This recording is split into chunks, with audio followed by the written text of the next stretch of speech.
World Finals is about the greatest trucks, the greatest drivers, and the greatest fans in all of motorsports right here in Las Vegas. So let's go check out the Double Down as we go inside Monster Jam. Hey guys, here we are out here, Double Down Pit Party. It is a unique experience. The fans who come in for the Double Down spend all day Friday up close and personal with their favorite superstars. They're the best fans in the whole world that we have. They've traveled all over the United States, and we're just having one big party here. It is an interactive experience for the Monster Jam fans, and the drivers relish the time they get to spend with their biggest fans. Fans who literally come from all over the United States, Canada, and the world to meet the stars of the sport. Just chilling out here at the Double Down, having a good time, signing autographs, meeting my #1 fans out here, man. These people, they're hardcore. They come out here a day early, hang out with us, get up close and personal, man. It's a blast. Here you go. Picture, come here. Double Down, this is the wild time. You get these crazy fans that want not one, but 2 days of monster trucks. They get to come down, see the practice, the qualifying, the extra pit party, the extra barbecue, the wildness that's here at Monster Jam. These are the fans that love it, and we love them. Yeah! Nothing like the Double Down. Ken, let's look at the brackets now that we have 16 trucks remaining. And I'm drawn to that top matchup. Bounty Hunter, for being fastest qualifier, has to go up against a top veteran in Hot Wheels. Yeah, Hot Wheels, of course, Neil Elliott had the second quickest time of round 1. This is not going to be a gimme for the Bounty Hunter, but Hot Wheels will not have lane choice. Cretin, by the way, even after that fast run last night, has been making changes to the truck. We asked Jimmy to tell us about it.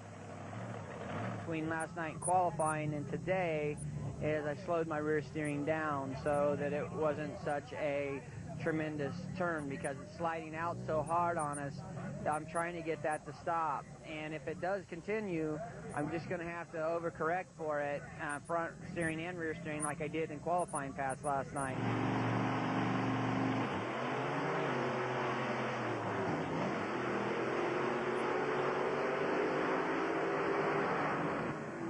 This incredible matchup is even into the turn. Hot Wheels and Bounty Hunter, and they overdid it. He just told us what he was worried about, and Cretin missed the turn. The #1 seed has been upset in the second round. That is a huge development here in round number 2. What Cretin did, and a huge fire right there in a Hot Wheels truck. That is a fuel fire right there. Neil Elliott's getting out of there as quickly as possible. That is a fuel fire, so something major's gone wrong there. Thank God he got out of that thing safely, but man, what a big upset here. The #1 qualifier out. Let's take a look at it on the replay. Cretin just explained to us how he was worried about overdoing this turn, all the steering issues, and it bit him. What he did in qualifying was nothing short of exceptional, but I didn't see the rear steer go into effect here in this round, so maybe slowing it down too much hurt him. Here's Batman. Earlier we talked with John Ciesiak about the team unity on his group. You know, my crew is phenomenal. They gave me a great truck to work with, and I think it's a combination. It's a team. You know, we're 100% a team. It's a truck, a driver, a crew. It's not just one piece better than the other. You know, I wouldn't be in Vegas if it wasn't for my guys being there with me and pushing us and giving me a great truck to work with.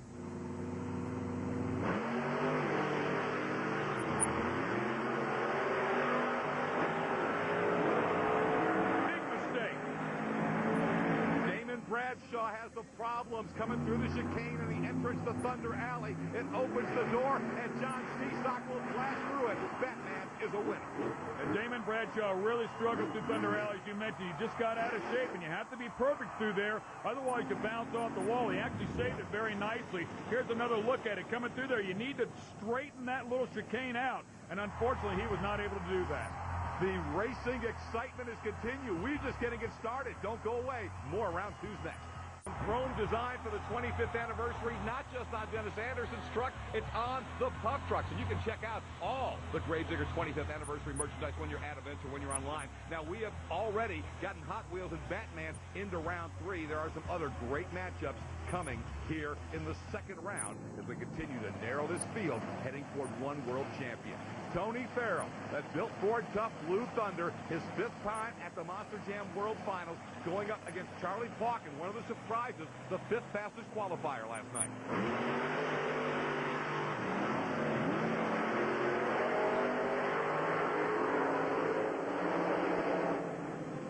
are even again. What great racing competition we are seeing. The turn again determines it, and both trucks have missed it. They both come to a stop. Who can correct it? It will be Monster Mutt, your winner. What a wild turn of events. Charlie Pauken gets a huge break. Boy, no doubt about it. Don't ever count out Charlie Pauken. I mean, he's one of the best drivers out here, be it freestyle or racing. We'll go on board with Charlie Pauken right here. Just overdrives that turn. Now quickly has to put it in reverse. Of course, back in drive, just barely misses the turning post right there on the right side, but he gets the job done. It's a win, but one that was not real impressive for Charlie Pauken. No, I wasn't happy at all with that run, actually. I mean, we both spun out in the corners, went into them too hot. I thought it was slow enough. I thought, this is great, you know, kick the rear steering. Man, all of a sudden that thing looped around on me. I had to back up. I seen Tony on the other side. He's messing around, so I had to whip it into reverse and had to get back on it. So it was basically a flat, straight drag race after that. And, hey, I came out the winner. You get lucky once in a while. You always have to have at least one round with a little bit of a break. Maybe that'll keep Charlie around a long time tonight. Here's Brutus, and guess who he draws? Tom Meents at Maximum Destruction, 7-time world champion, but he hasn't won the racing championship since 2002. He wants it this time. Man, I'm just ready, you know. I want to be able to double down. I've done it several times this year. If I don't double down, it'll be a disappointment to me. I know that sounds pretty arrogant, you know, pretty cocky, but I don't think so, you know. I mean, that's what I'm aiming for. You got to dream big if you're going to accomplish big things.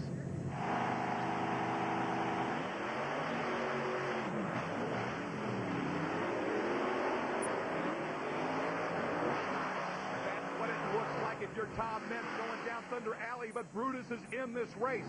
Meents in the turn has a bit of an advantage. Maximum Destruction will win the race, but Ken, that is not a typical Max D aggressive run. You're right, Scott. He's a solid 2 seconds off his qualifying effort, and he let it breathe going into Thunder Alley, which he will not do when he's not lined up next to somebody like Brutus. If he has to put it on, he'll keep his foot matted. Remember round number 1, this was a victory for Randy Brown and the Turtle, but the truck ends up with a spectacular crash after the finish line. They're not able to get that truck ready, which means Dan Evans and Destroyer will come back and take his place, and they're just hoping that later in freestyle they can get that piece put back together. Well, as you can see, major damage to the front of the truck. That bar hanging down is one of the 4-link bars that we always talk about. There's 4 of them, one on each corner of the truck. Now, not only did it break that bar, but there's a real good chance that it tore the mounts off of the chassis as well. In fact, you can see one of the fabricators in there grinding, so a real good chance they'll have to weld on a new tab to put those bars back together. And I was surprised to see a little damage to the rear of the truck. It looked like the rear was locked up, so those guys have a lot of work to do. That was Dan Bright with the Gravedigger team helping out Derek Evans and Chris Baker, who make up the crew for Randy Brown. Well, let's get back to racing action.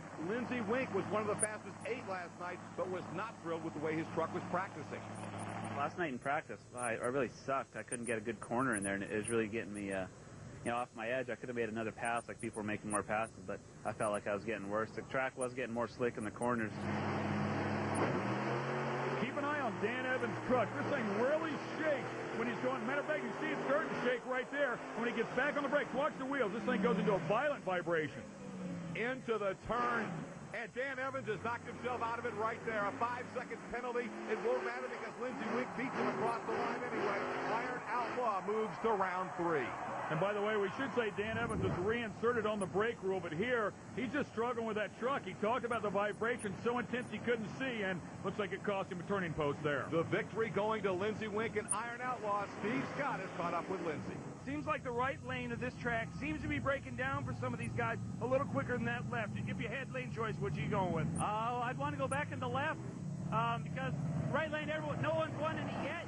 You got to go way too slow to make that corner, and that's kind of hard to do when you're trying to win. More round 2 action. Pablo Huffaker was extremely impressive in his first round race with that new design, the Captain's Curse truck. He takes on the biggest surprise of qualifying. Dawn Cretan back at Scarlet Bandit was in the top 8, but now she draws Pablo.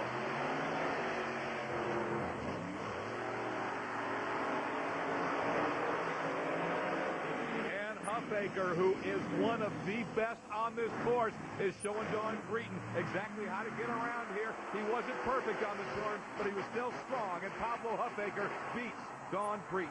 That turn is very tough. We really saw the Captain's Curse truck check up a lot to get through it, and he still slid a little bit. Right here, you can see the front end just push out a little bit. He burped the throttle to try and get it to transfer a little weight, and then got the truck rotated. He continues to be successful in Vegas. Let's see what Pablo's got to say after that win. I can see that the right lane was getting pretty greasy, so I drove that lane accordingly, and it worked out for me. It's still a little bit greasy, but it looks like everybody's struggling in the left lane too. So, you know, I don't know, the lane choice is going to be real important. I feel pretty fast in either lane tonight.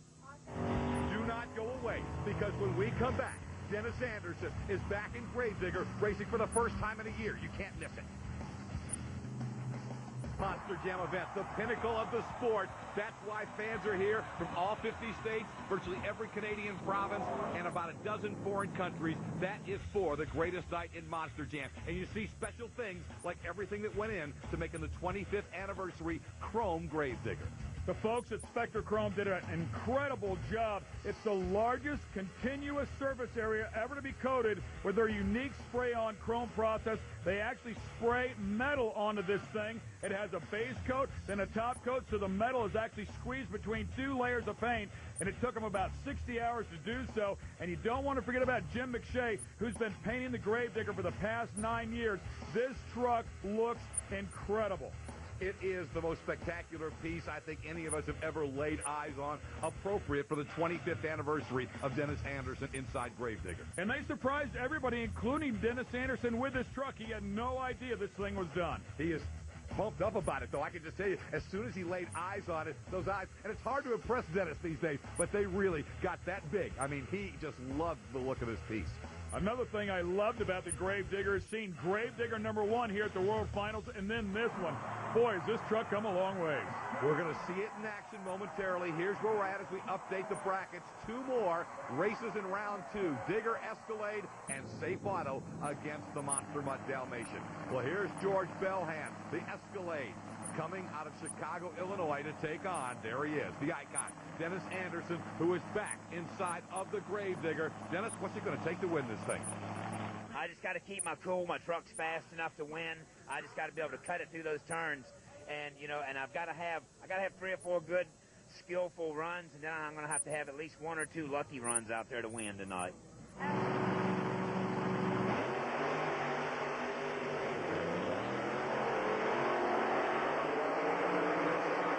Remember, Dennis has been injured all season. It looks like he's got the rust knocked off already. He's back in this truck and looking strong. Bellhand is in this race. Here they come to the finish line. What a battle, and Dennis Anderson, by a matter of inches, will advance to round 3. You can see Dennis Anderson working the rear steer. That's his right hand up there on that post, up on that handle. Did it perfectly. George Bellhand, we've said it many times, he has a lot of potential. If you want to be the best, you got to beat the best. He had an opportunity there, just was not able to capitalize on it. Dave Anderson, all he wanted, and just about a little bit more. Here's a guy a lot of us are watching. He is fast, and the truck is fast. Mark McDonald and Safe Auto. He'll take on Chad Tingler, trying to adjust to his new ride in the Monster Mutt Dalmatian. Safe Auto qualified #2.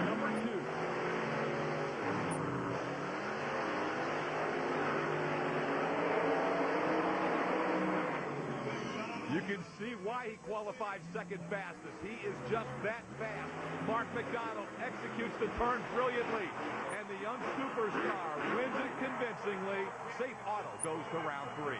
Yeah, and how about this? The quickest time of the round, 16:75. Digger went to 16:81. That shows you that the Safe Auto truck is for real.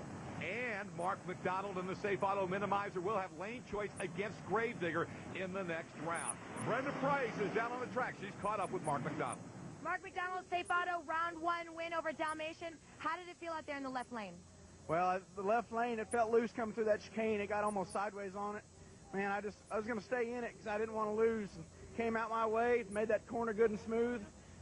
We're going to the 3rd round now, and now we got Digger.